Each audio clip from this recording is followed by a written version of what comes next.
Yes, they don't like it. Janie and Renee don't like it, so they're in charge of getting us a new room. It's W shaped. Little. Odd shape, no natural light. Not a screen. That will change, but they're putting it. Yeah, that's, It's not gonna have a projector, it's gonna be a TV. but there's no natural light. There's no room. It's It's a tube. a tomb. You know, we could do, we could put in like really big LEDs, like the kind where you put on TV shows, we could get some of those and put them up, it would make it feel like it's just, on here. Or we let Janie and Renee talk to Steve and pick us a different room. Are there other rooms that have windows? 'Cause I mean, those are on the outside already. And we could move City of Hope. That doesn't help with the windows. If the windows the problem, we could switch City of Hope. You just let me know what you guys work out. I don't think we have a lot of customers. Hey, Don, Yes, ma'am. Yes, I I am. wish you were here. We're eating some of that good Sam plum jelly that Janie Beth made. Who made? Janie made Sam plum jelly. Wild Sam plum jelly at our house. I'm She didn't hearing bring you- Samsung jelly. Sand plum. Oh, sand plum. You made that before. Did she not? It looks like she had brought you a jar. She has before. I am jealous. It is recording, right? Yes. Okay. Glad we got all that. I'm gonna share So, screen. ladies, I know the guys don't care, but we can walk down there after church and Okay. see what we can do this like. I would just ask if we're not in that room, that we take on the thing and all that, because Yeah. he cleared it all out and painted it and all that with shelves. And he has spent a lot of time in there getting ready for us. Yeah, so we just need to go down there and see what we can do. with this stuff. Are you saying you can do it? Tom? No, I'm just staying out of it altogether. I've learned a thing or two. I don't know, I was in the dungeon for my LMS, my internship. There was 10 of us in this tiny room for 3 days out of a week. And it was horrible, it was horrific. You could smell everybody. I mean, it was tiny. It was tiny. I mean, you just had to look right there and so. Okay, again, I leave it up to you guys. Just let me know. We're meeting here next week though, right? I didn't think it was ready next week. Was ready for today. Okay, so he wants us to. Okay, Renee, hey, you guys need to take care of this pronto. Okay. We're in Romans 1, verse 18. And Maury, would you open us up in prayer, please? Sure. Heavenly Father, we just thank you for this day and thank you for this opportunity to be together and to dive deeper into your word. Pray you bless this time and bless this day and do the same. Amen. See, even you called it night. It's so dark in here. Okay, so let us go at it. My voice has been gone for a while. Nothing to stroke, it was pre that. How are you doing? Josh, would you read for me, please? Wrath of God is revealed from heaven on all godlessness and non-covenant compliance of men who suppress the truth in non-covenant compliance. So you walk in right when we say all godlessness. Oh, man. Can I what? Oh, that's a function of that.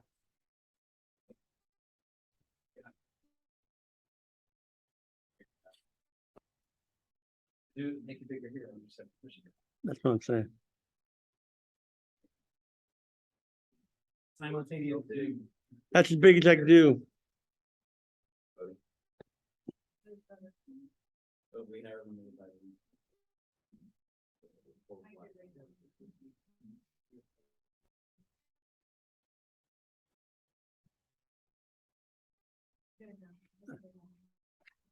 Okay, we're gonna try this again.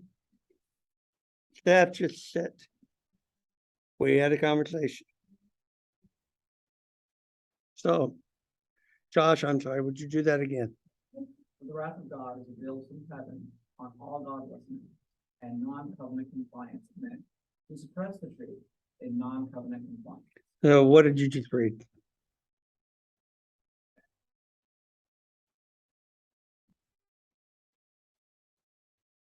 So it's focused on those who do not comply, the actions of not complying with, so any action that occurs that is not in covenant compliance.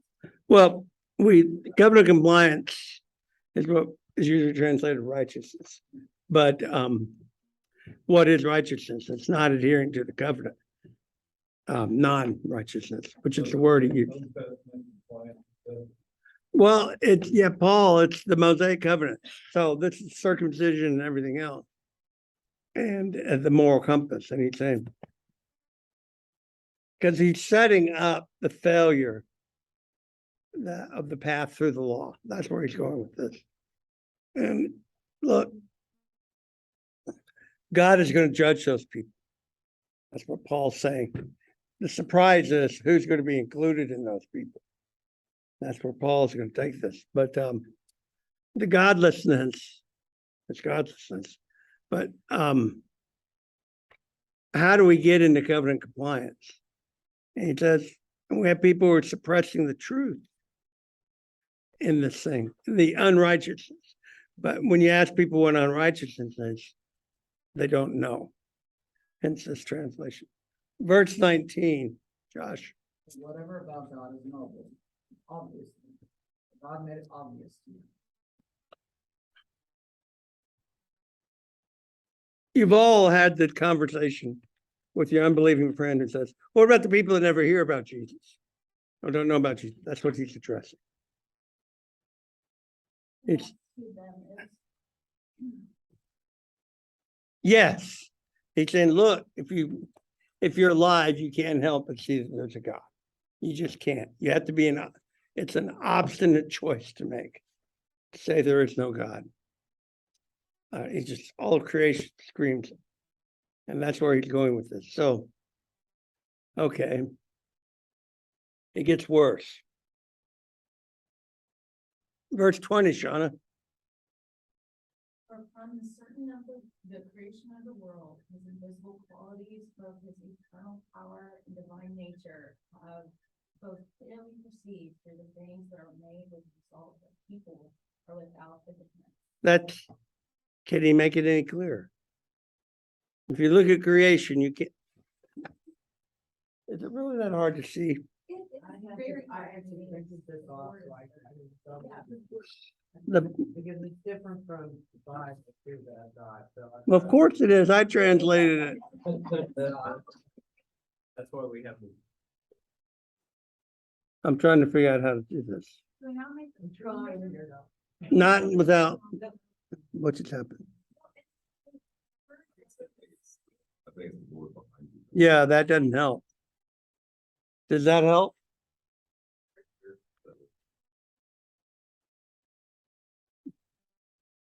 There's only so much I can do, guys.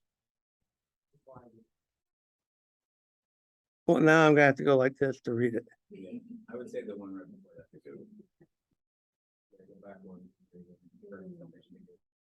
Maybe if we move it away from the.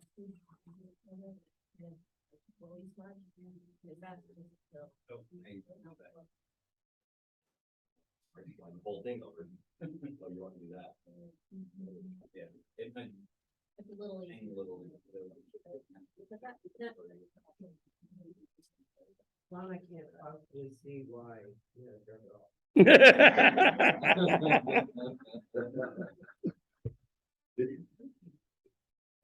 It was a clot broke off that heart surgery.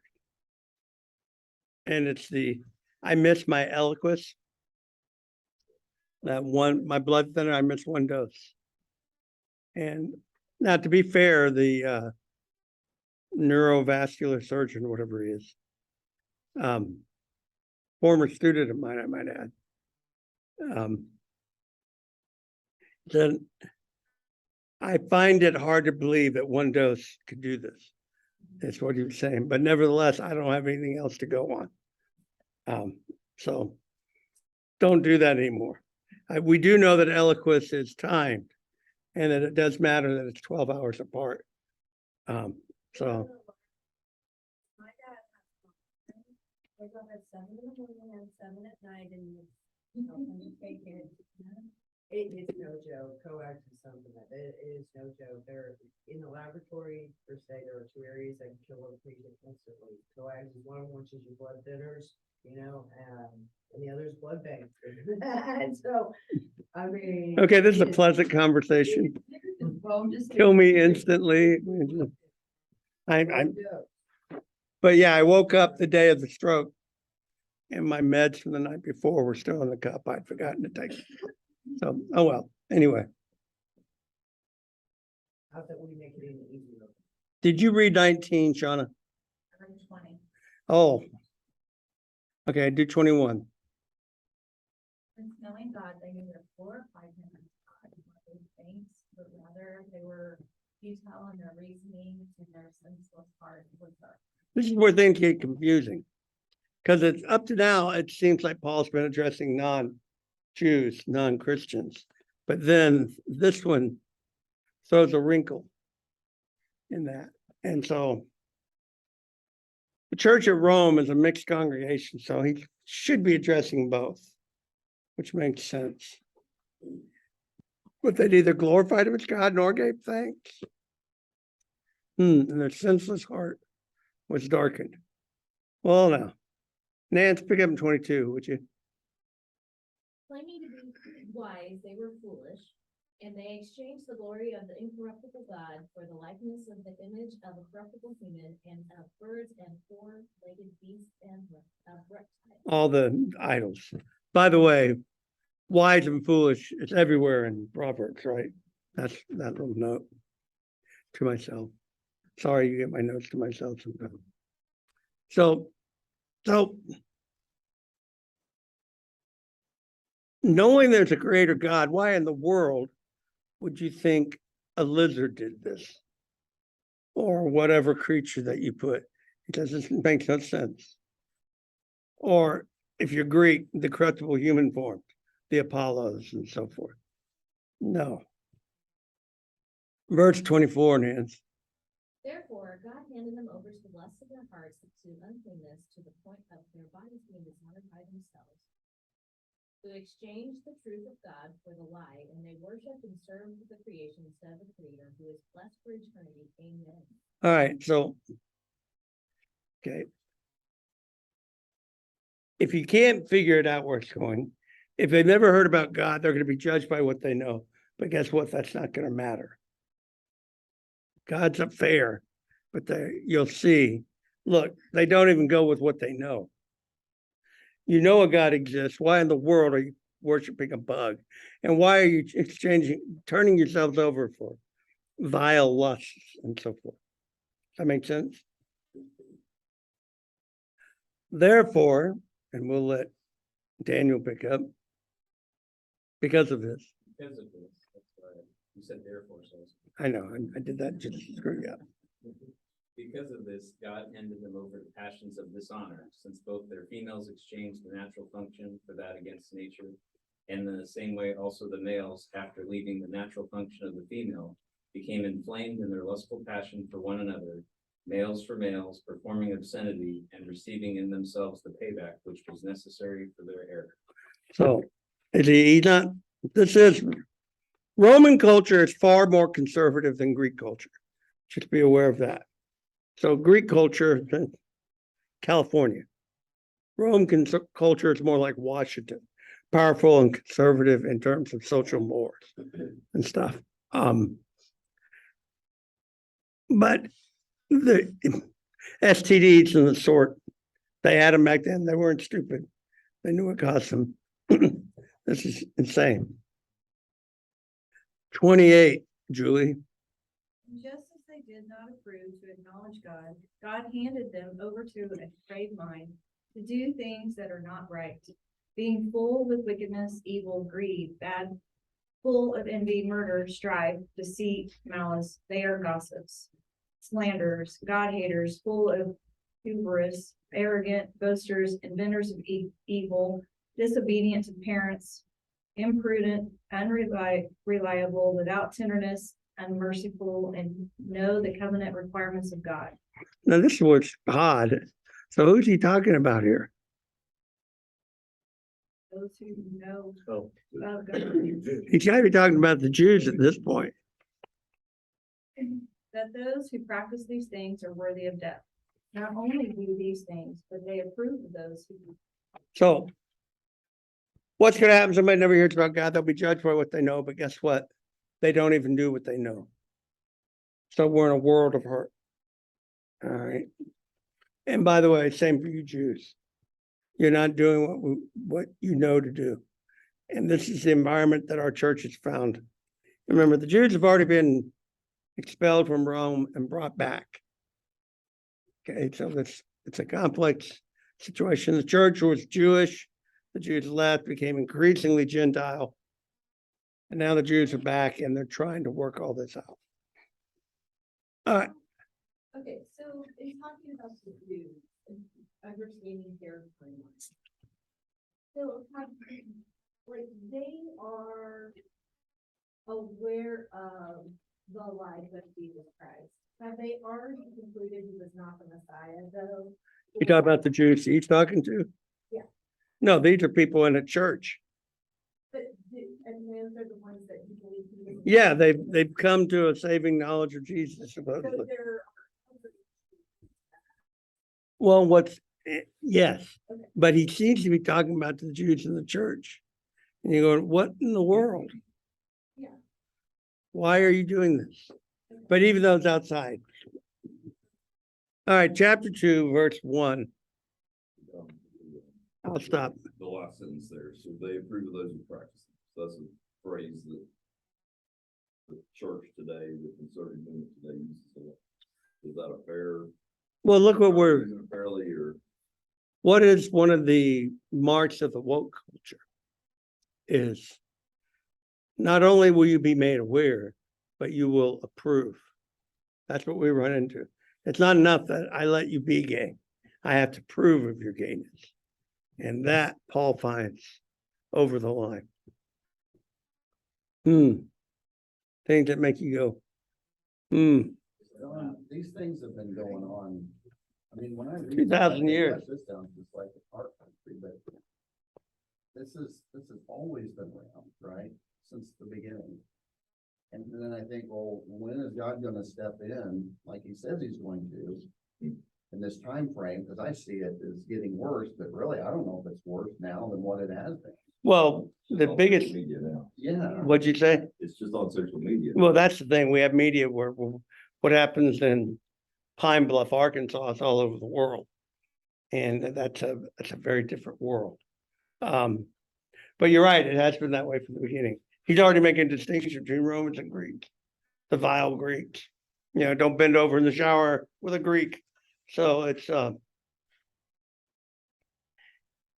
but what's God gonna do about it? Well, what's he done at this point? And it's son. Yeah, that's pretty powerful. So then the question, what's going to happen in our time? Well, he sent the church as his representative of the Son. And now that's where we got to try to walk. It's like, how do you minister to a people who, if you don't approve, you hate? That's the viewpoint, right? Right. You ran into that in your last job. If you don't approve, you hate. I'm not hating you, but that's the way they see it. And that's, how do you do that? Any ideas? How do you love without affirming? Love wins. No, I think with my students, I love them as a student, but I don't love their actions, how they feel about it. I don't approve of that. Because if they ask, I would tell them. So I don't openly say that because that's probably exposed to the teacher, but yeah, I mean, I love my kids. So everything. And I want them to see Christ in me and how I behave. So I think what's unique about this is that this idea has become part of their identity as part of like, this is what, Yes. most people don't, oh, I'm an adulterer, I'm a liar. Exactly. And therefore, if you don't affirm my lying, therefore you hate me. Like, this is a very different kind of way of putting it as in they take it on as their personal identity, part of their core, as opposed to anything else. Yeah. And I think that's part of it, is that that's kind of the struggle. Yeah. Well, I think this is a sucky part of it, honestly, because the people that need to hear from the church, it's all across the board. And so you go to what agrees with you most. And that may be really far from what Christ's teaching is, unfortunately. And so it's really hard in this time. And I will say, I have never had trouble loving someone who doesn't look like me or doesn't have the same limbs. Because I stay in my lane and I don't make it my job to go past that conversation of love. When they ask, you know, they meaning whoever's different than me. Cause I think about my child is not grown up yet. My child could make choices that are very different than mine. And so if my child chooses a different path, I know that my job is to love her and to show her what love looks like and to show her how to encounter Christ. Past that, you're complicating what we've been asked to do. And I think that we get into, you know, how to interpret the Bible or how to judge. Like, I have a pastor friend that teaches in her church.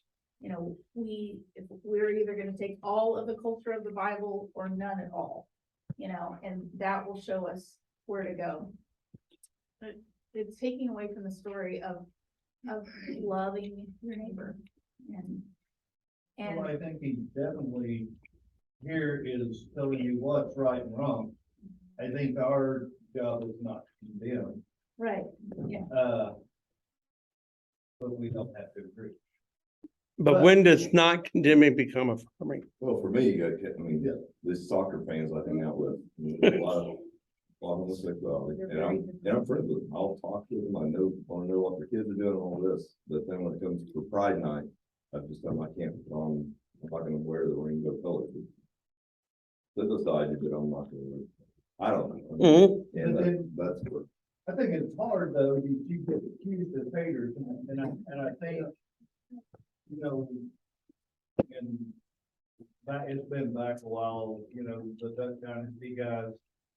Yeah. That, you know, we're not haters, but what do you do when people accuse you of hating when you're not, just because you don't agree? At what point do you warn them that this is going to be harmful? Out of love, you don't say anything. But is that love if they're headed towards a cliff? It's not, if you're gonna have a conversation like that, it's got to be done. It doesn't have to be done until you are absolutely certain he's telling you to do something.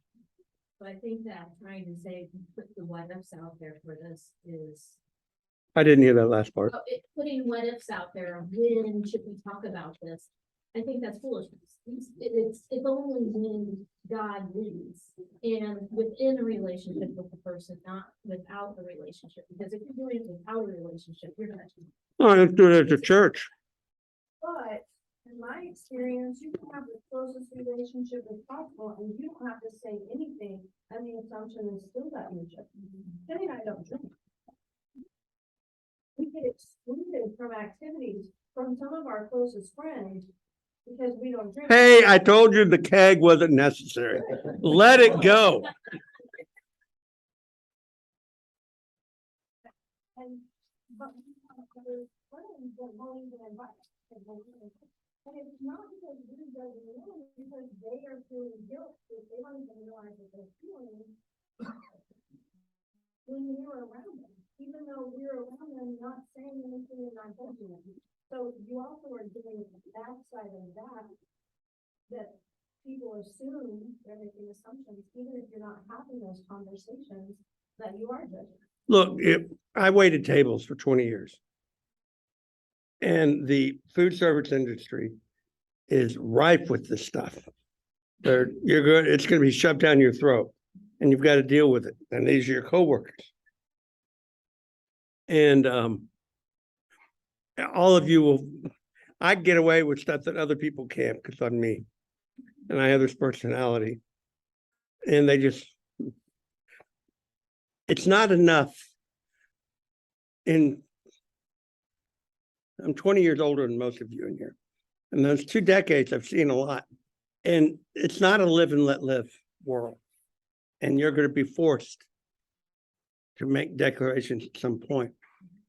Because I'm not going to watch what I say every second of my day.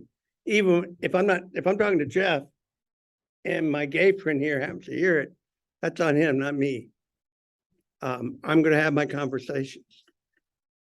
And that's how this stuff leaks out. And well, what do you mean by this? I go, oh, come on, man. And you talk it through. I've usually come to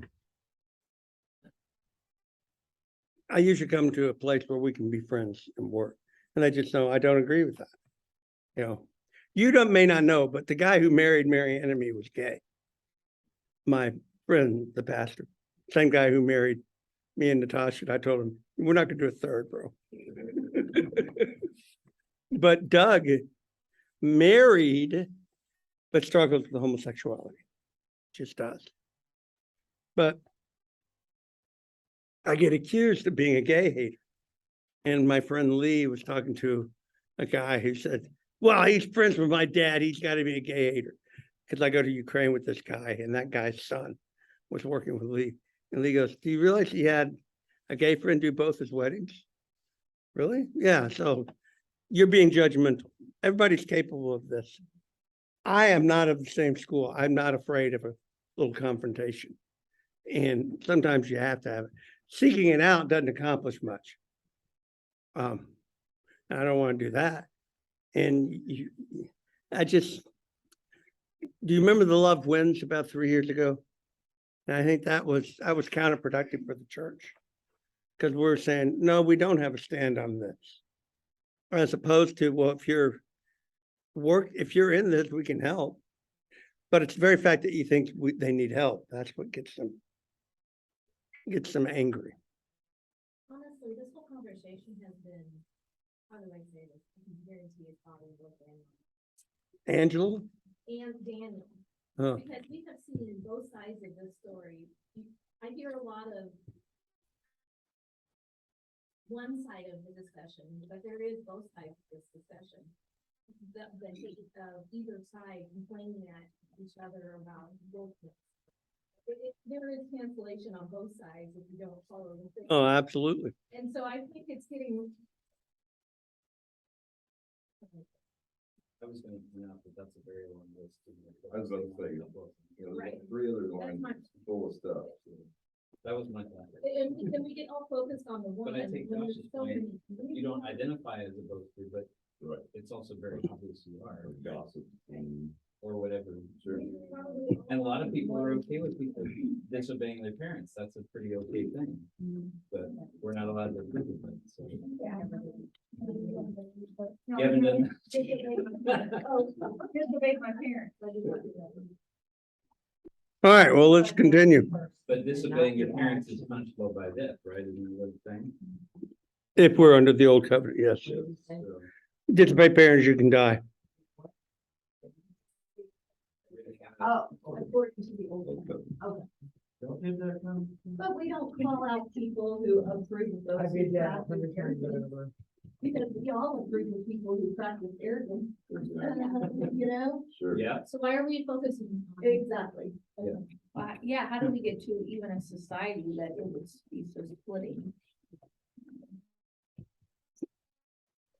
Well, Paul here is not discussing how do you live in a woke society.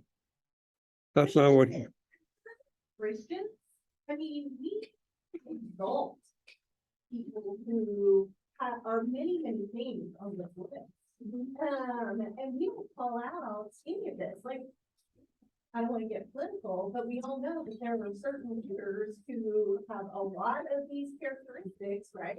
But as for Christians, we're all about promoting this, and that's what's a real challenge for me, is to, well, how do you draw the line as someone who loves Jesus in accepting and tolerating all of these behaviors?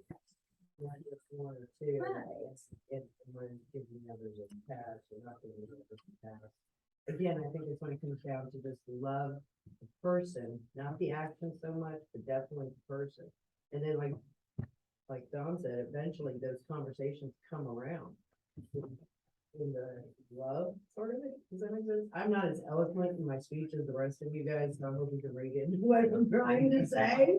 I think part of it is that it's all kind of come back to the idea of conservative leaders, that we need to be okay with even challenging those who are in leadership above us or ahead of us or whatever it may be, or that we, for the most part, tend to agree with on the things when they're wrong. So when it comes out that line, we need to be okay with saying, no, they lied there, and that's not okay. And we need to be just as vocal about that point, like, it's okay that, I appreciate this, but this is wrong. Be aware and be able to be just as vocal on that point. Now, Hey, one more thing. The one thing that I think of that hits me whenever we encounter people that are different, what we think are wrong, I can only go to the Jesus and the woman at the well. And so he, number one, was confronting a woman. She was a Samaritan, I believe, right? And she was an adulterer. many times over, yeah. Or married multiple times. And I think, well, what did he do? Because that's what we're supposed to do, right? We're supposed to live the life of Christ in our hearts. And he went to her and talked to her, number one, right? Which was unusual.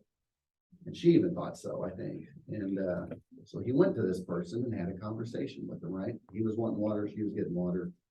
Just kind of had a conversation, opened it up. And then he has this discussion with her, talks about what he can give her. And then at the very end of all this, you know, he knew how many husbands she had. But he called her out on, he said, you know, go and don't do this again, right? Right. So he did confront her and say, you shouldn't be doing this. And he knew it was wrong. She knew it was wrong, right? And I think a lot of people who are in relationships that are liars, murderers, what they know what they're doing is wrong, right? Well, that's Paul's argument. We don't, but sometimes you need somebody just to kind of say, you know, what you're doing wrong, right? Call you out. That's But right. the, what he's talking In a about, loving way, right? And how Christ did. yeah, this is not, so this is how you can confront them. It's about you recognizing the inefficacy of their doing life according to what they know. If they do it according to what they know, they end up here. They just end up here. And that's devastation. That's where he's actually heading with all this. But I like the next verse, 2:1. You volunteered. Therefore, you are without defense, O human, everyone who judges, for in that which you judge the other, you are judging yourself. For you who judge are practicing the same. And that's his whole point. If you go trying to live life the way you, according to what you know, you're going to fall into these things. There's no getting around it, even though you know it's wrong. They argue that they don't think it's wrong, but it is wrong. And if you're going to judge, you're doing the same thing. And that's the caution that we've all been saying. How do you do that? And so if a person knows they're loved, they'll listen to what you say. But you can do that without affirming sin. Let's just leave it that way, whatever the issue is. My version says, when you say they are wicked and should be punished, you are condemning yourself, for you do the very same thing. Okay. So verse 3, Jeff. What? I thought she read 2. Okay, Janie, 2.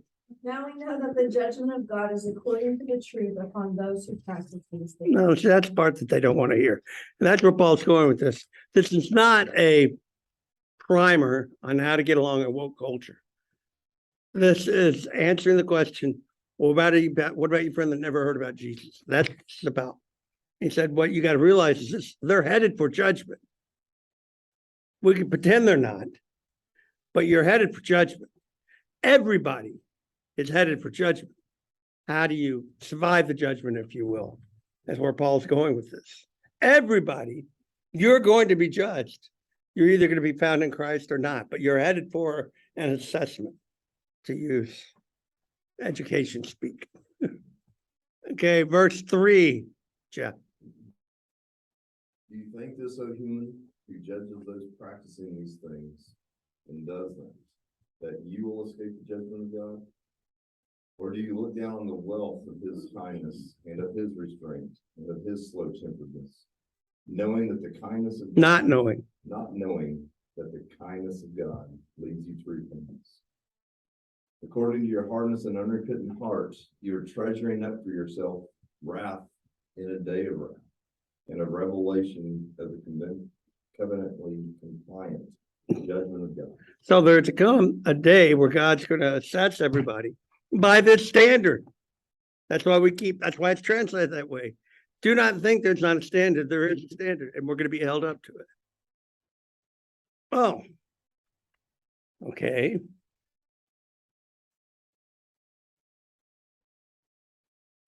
Read for me. Thank you, Steph. Oh, well, yeah, 6 actually.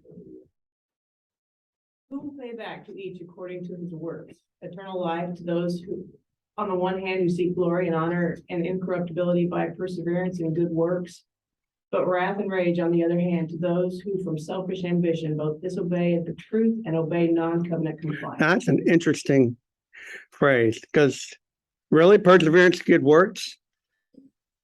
Even the casual observer of Paul knows that's not how he usually talks.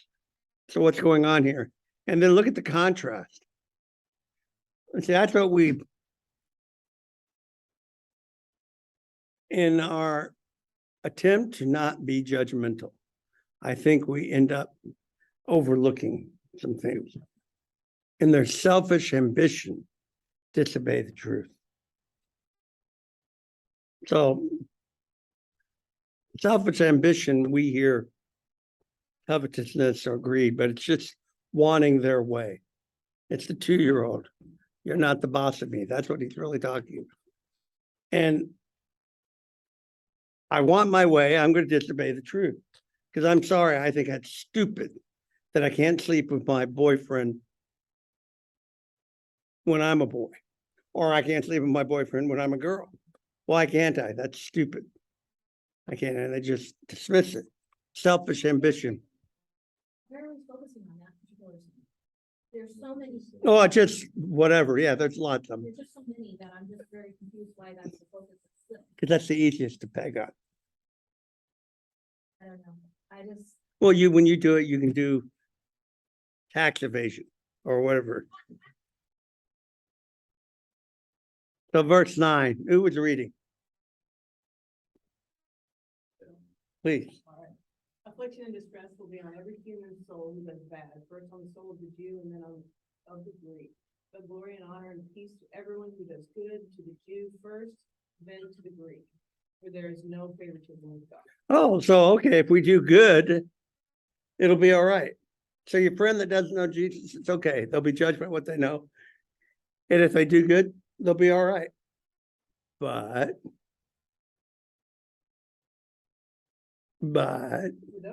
wait. I'll pass the buck. Nikki, can you read? Oh, wait. No, we'll stop right here, verse 12, because it's 19 after. We got involved. Amazing. We'll finish it. So you guys are going to determine and let us know on the list where we're meeting next week. If you're unsatisfied with the room, which I haven't seen, so I don't know. I don't think it matters. I think we're in we just need to make it ours. Okay. So are we meeting? We're not meeting. We are meeting. Yes, I'm here. You guys that don't know, it's the room right next to the old kitchen. What's the old kitchen? Isn't The that big the current kitchen, kitchen? the big kitchen. So it's right by the fellowship hall, but across the. That door's not locked, so we'll come in the door and we'll walk way. And you'll get to go through a journey of That's the sandwich. Oh, nice. past the sandwich. Oh, okay. Hallway. All right, We could go through the coverage. well, I park in the back, so. You're not supposed to park in the back, Don, then no one knows you're here. You can take another parking. I don't know what class it's for. All right, any prayer requests? I'd like prayer for this, that this will recover, if you don't mind, because this is awkward. No, just doesn't control. Anything else? Any other prayer requests? Close this, Jeff. We just thank you for a chance to come and discuss your word and learn about your word, God. We just ask you to show us in our individual lives how we can take what we've learned today and go into your kingdom. Lord, we pray for Don, we pray for his hand that it would fully recover and we get the motor components back and be able to use that. Just continue to protect him from future strokes. Lord, we ask that you'll be with others that are getting test results this week or going through challenges in life, that you be with them and let us draw beside them. Be with us now as we hear from Pastor Daniel and get to work. In Jesus' name. Amen. Bye, Sally Ann. Guys, good discussion this morning. Yes, ma'am.